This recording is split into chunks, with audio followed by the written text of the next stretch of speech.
bitch!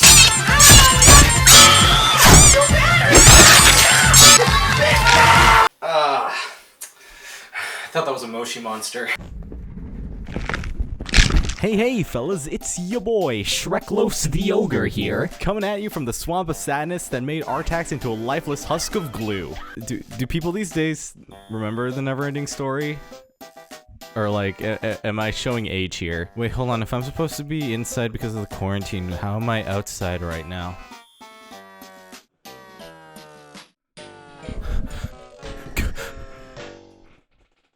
Whoa. Well, fellas, I'm fairly certain that this is the end times now.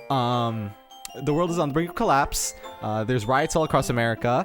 There's a virus threatening our very existence. There's giant snakes, birthday cakes, large fries, chocolate shakes. And worst of all, Google Chrome is disabling Flash support. Damn it!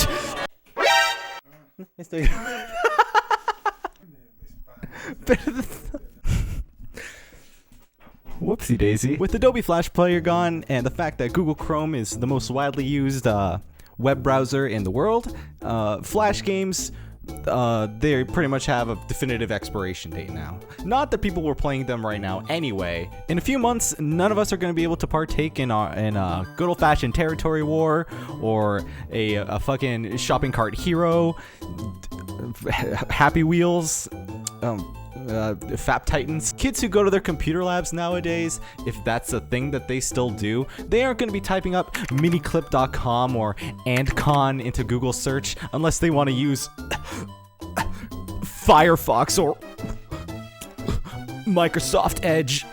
Looks like it's all the right Type 3 and Tux Paint for you little baby shits. OneMoreLevel.com, more like Math Circus, buddy. If you're like me and grew up throughout the good old 2000s, then you already know that Flash games were bomb as fuck. I mean, I could talk for hours about Fancy Pants Adventure or anything made by Nitro. But today we're going to be talking about a very specific Flash game. One that I feel has a very special place in a lot of people's hearts that were kids during the mid to late 2000s. If you were a kid in like 2006 and had access to a computer with internet access, then you probably played the fucking shit out of Webkinz. Now, there were a lot of these kinds of games that were like sort of a virtual little MMO for children that you could go on, you could play mini games. I play the fuck out of Webkinz and Club Penguin. There's places like Habbo or Moshi Monsters if you were illiterate, which you probably were because you were 4. Hell, if you were a 90s kid, then you probably remember Neopets, and Webkinz was basically the Neopets for a new generation. Now, I'm sure that I will end up making a video about other websites like Club Penguin. I will most definitely make a Club Penguin video, just you wait. But today we're talking about Webkinz, and if you didn't know, Webkinz was basically this virtual pet website sort of deal. You could feed them, you had to take care of like their happiness and their health and all that. When they get to unhealthy, you would take them to Dr. Quack, and if you clicked on the clock a bunch of times, then he would decapitate your Webkinz. You could buy things for them, you could dress them up however you like, you could play sick as fuck arcade games, you could take them on jobs, go mining. It was just fantastic. But what set aside Webkinz as just its own little beast is the fact that instead of you buying something virtual, like a virtual pet in Neopets or something like that, the actual pets that you would have in the game were actual plushies that you could actually go and buy at an actual store, actually. And each little stuffed animal would come with like a little tag that had a little code on it that you could put on the website, and then that pet right there would be your pet on the website. So when you really think about it, Webkinz was one of the first games to actually utilize this sort of toys to life concept. I know Rob did it with the NES, but this was the first one to like make a little toy actually appear in your game. Or at least until Skylanders came along and dropped the capitalist nuke that turned the entire market into an oversaturated, radiated mess with amounts of nuclear fallout that would make the Chernobyl exclusion zone look like a fucking Toys R Us.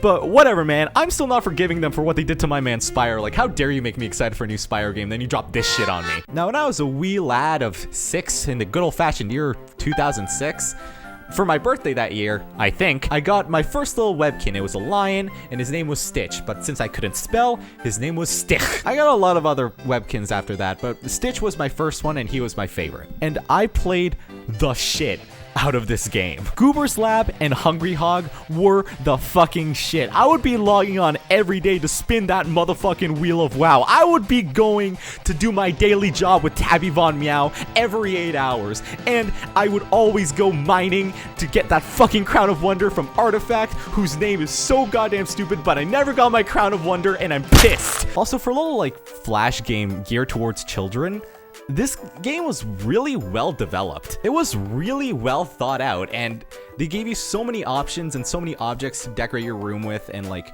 designs for your clothes. You could tell that they put a lot of effort into making this something special. And dude, the arcade games, they are so simple, and most of them are basically their versions of other games, but they are addicting as hell. Bruh, I went back to check out Webkinz while I was sort of planning on making this video, and I spent 2 hours playing Goobers Lab because that game is fucking rad. It's basically Bejeweled, but it's just great. He makes a Rocky Horror Picture Show reference, which I didn't grab when I was little, and it caught me so off guard. I don't know, Webkinz, fellas, can you like make a Goobers Lab mobile game or something? Because that would be atomoculacious. What I'm really trying to get at here is that Webkinz was a really magical thing for me as a kid. You're at an age where the simplest thing, like playing a computer game with a little pet that you were cuddling with as you were on the website,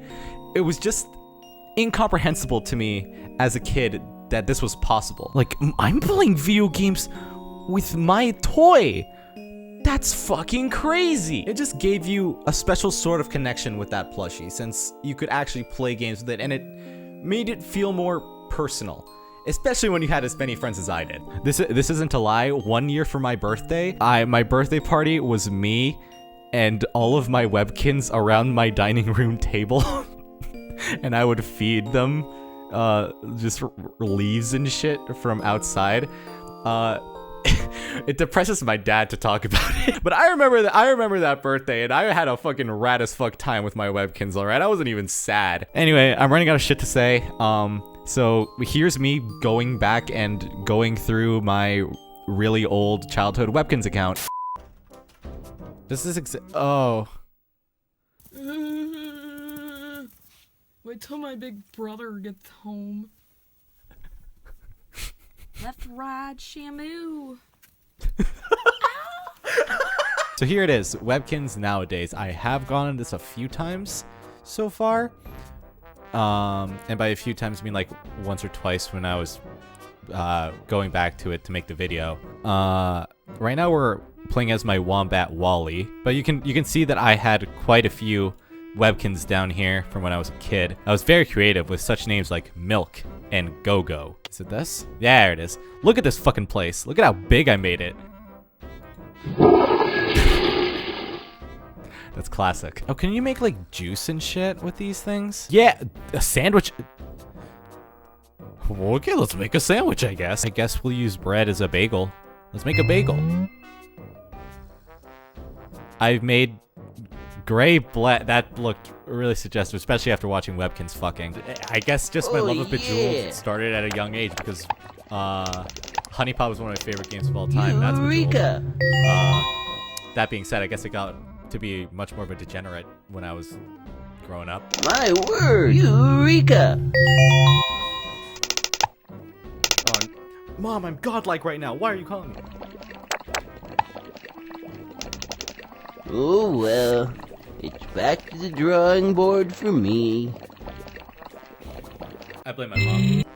Yeah, dude, look, so this is the Crown of Wonder, and I always wanted this goddamn crown, but I could never find the stupid other gems. I have the blue gems and the red gems, but the yellow and green gems, I could never find a goddamn pyramid plunder. Oh, I just remembered something that we could do in my house. Hold up. So if I went here, I spent a lot of time here, because, yeah, Webkinz Studio.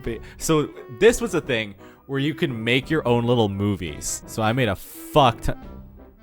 Gamer Girl Yellow Water. Okay, maybe I may have revisited it. Okay, we're gonna What the fuck is Gamer Girl Yellow Water? Okay, like, I must have revisited Webkinz, like, at some point, like, in the past few years, and made this, because I heavily doubt that I was 6 years old and making Gamer Girl pee water, because Gamer Girls weren't a thing back then.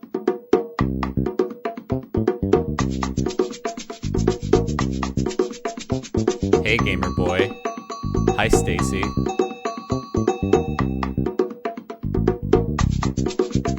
I'm a gamer girl. Want a game?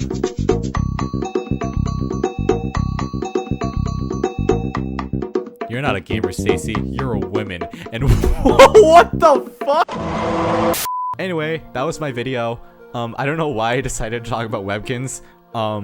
Might be good old quarantine brain being so cool. But it was fun to revisit this website that I loved as a kid. And yo, if y'all played Webkinz as a kid, leave your favorite Webkinz name and their species in the chat, because I'm actually very curious to see if Webkinz was this important to anyone other than me. But alright, you could subscribe if you want to see more of me, or you could like the video if you enjoyed it.